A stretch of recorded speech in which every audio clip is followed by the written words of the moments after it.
Hey everyone, welcome back to Printer Tales. Have you ever tried printing something and nothing comes out? Yeah, it's super frustrating, I know. Don't worry though, in this video, I'm gonna show you few simple ways to fix your NV4520 step by step.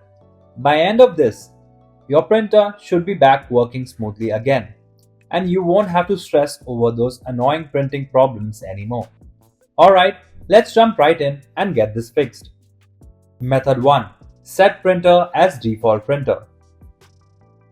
Go to your computer and click on the Start menu. Now, search for printers and scanners and click on Open.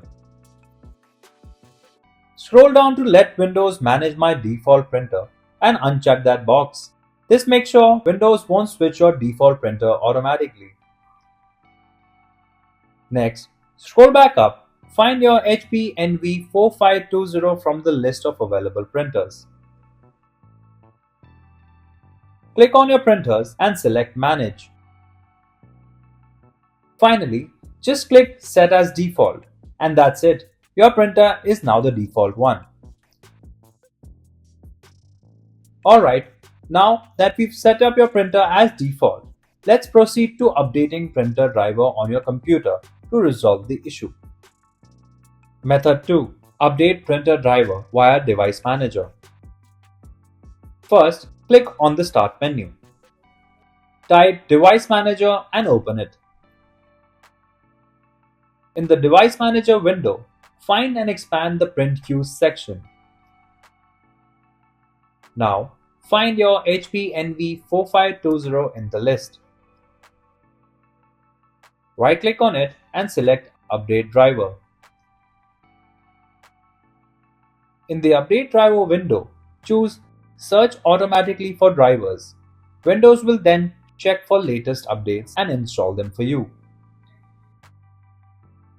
We'll go through updating your printer driver, clearing any stuck print jobs, and even doing a partial reset to get things running smoothly again. Method 3. Delete all print jobs. Double-click on the printer icon in the bottom right corner of your screen. Note, if you don't see it, click the small arrow to reveal hidden icons. On the window, right-click on any pending HP print job.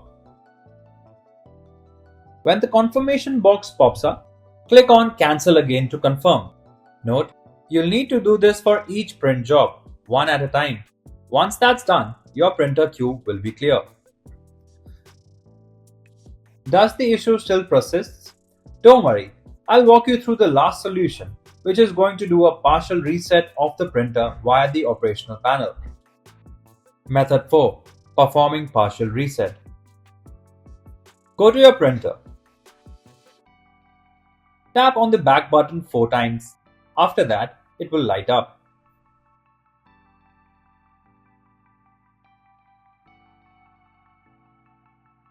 On the display, you'll see Support menu. Tap on the Support menu. Scroll down and select Resets menu. Then scroll down and select Partial Reset. Now wait for the printer to complete the partial reset. If your printer doesn't turn on automatically, unplug the power cord from the back. After 30 seconds, plug it back in and turn it on, and you're done. If you like our content, give us a like, and if you want to learn more, subscribe to our channel. You can also visit Printer Tales or call us on the following contact numbers. If you think we haven't covered your printer yet, you can let us know in the comments section.